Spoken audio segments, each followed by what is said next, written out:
He called me at 2:13 a.m. Not a normal call, not the kind made by a father-in-law who pretends to tolerate you.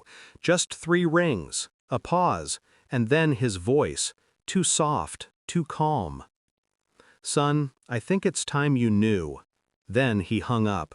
The kind of sentence that crawls under your skin and stays there. I lay in the dark beside my wife, watching her chest rise and fall. Peaceful, untouched by whatever storm he had just released into my world. I stared at her phone on the nightstand. A message popped up. A name I didn't recognize, but the tone. Too familiar. "I'll see you tomorrow, same place." My pulse didn't rise. I didn't shake. I didn't even breathe differently. I just observed.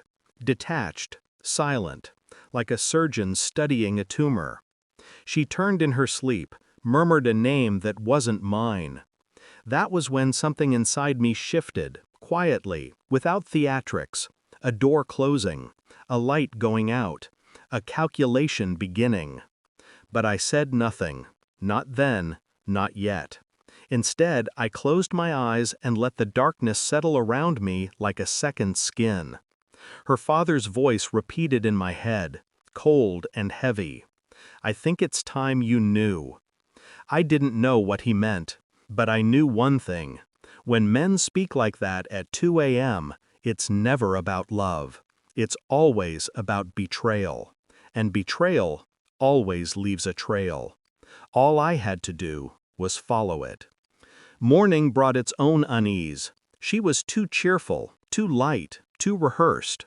"Long day today," she said, kissing my cheek. Her eyes didn't meet mine. They rarely did anymore. The house felt colder after she left. Her father's call pressed against the back of my skull like a thumb on a bruise. I replayed his words until I felt the shape of them. Was he warning me? Mocking me? Apologizing in advance? Or simply revealing a truth he had enjoyed keeping to himself? I scrolled through her messages. Old ones, years old, names I didn't know, meetings she never mentioned, pictures of places she claimed she'd never been. Still, nothing explicit, nothing I could hold, just shadows leaning toward a shape I refused to name. The first real crack came at dinner with her family that evening. Her father kept watching me.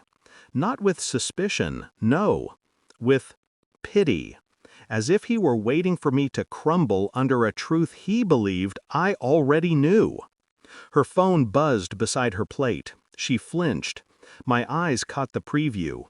"Can't wait to see you again." The room faded around me. Her mother's laughter, the clatter of cutlery, the warm lights, it all blurred. My wife reached for the phone too quickly. Her hand trembled. She smiled at me, thin, strained, guilty. I didn't confront her. I simply smiled back, measured, controlled. That was the moment I understood. Her father wasn't warning me. He was waiting. Waiting for the day the little lie his daughter had built finally collapsed. Waiting for the day I discovered the truth about the man she used to love. The man she never fully let go of. And I felt it. The slow, cold seep of betrayal wrapping around my ribs. But I didn't break. I planned. Investigation requires patience, and I had plenty. I started with her old photos, hidden albums, deleted files restored quietly, meticulously. I found him, the ex, smiling beside her with an intimacy that made my skin tighten. I checked locations on her cloud backups, same cafe, same park, same hotel, repeating like a ritual. I remained calm. At home, I was quiet, present, predictable, a man she believed she could mislead. But inside, a machine had started, cold gears turning, click by click by click. I monitored her patterns, lunch breaks inconsistent, late meetings increasing, perfume changing, attention drifting. I didn't accuse her. Accusations give power. Silence extracts truth. Next, I ordered a DNA test. Not for a child, but for something simpler. Trace hair on her coat, recovered from a collar she brushed too gently. A strand that didn't match mine. Then I found the receipts. Hotel stays paid in cash, room numbers circled, her handwriting. Still, I waited. The final piece came from her father, another late-night call. "You know, don't you?" I didn't speak. He sighed, as if relieved and wounded at the same time. I told her years ago. A marriage built on unfinished business always breaks. I warned her you'd find out. Find, not suspect. He knew. All of them knew. I ended the call without a word. In that silence, everything crystallized. My wife's lies, her father's complicity, the ex-lover's shadow cast across our entire marriage. And Christmas was approaching. The perfect stage. The perfect audience. I didn't plan revenge. I planned clarity. Cold, clinical, unarguable. Clarity. The DNA results arrived 2 days before Christmas. A perfect match to the ex.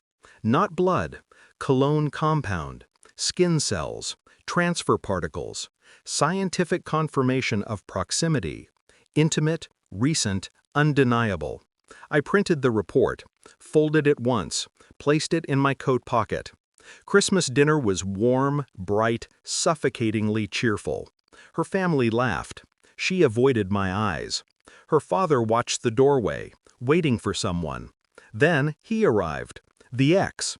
Invited, welcomed. My wife's breath hitched when she saw him. And her father smiled, a slow, satisfied smile, as if the universe had finally aligned to his preference. He stood, walked to me, extended his hand. "Thanks for taking care of my daughter all these years," he said. "Now it's time for a real man to step in." He gestured to the ex. The family clapped. My wife froze. Her eyes filled with tears, not of guilt, but of exposure. I stood slowly, calm, measured, untouchable.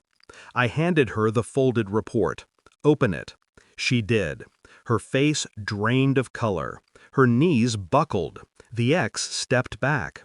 Her mother gasped. Her father, smirking a moment earlier, now stared at me with dawning horror.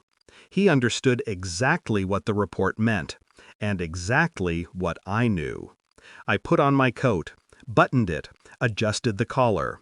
Every movement deliberate, surgical.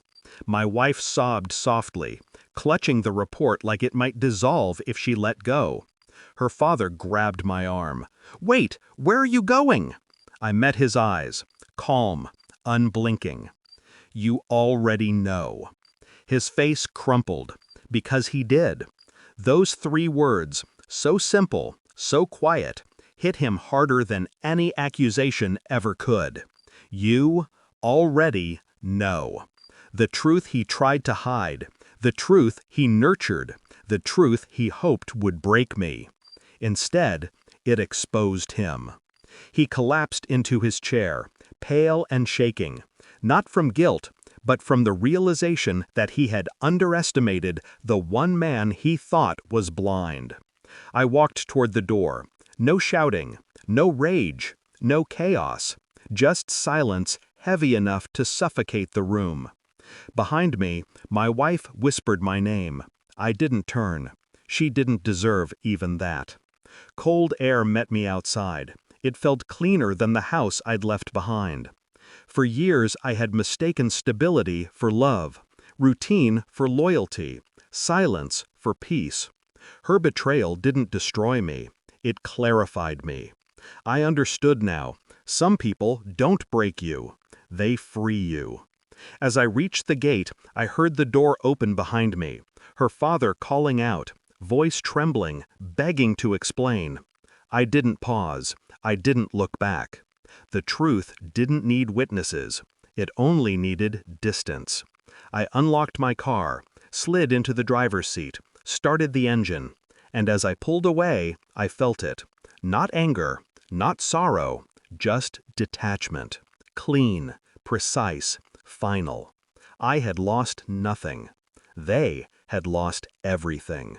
And that was enough.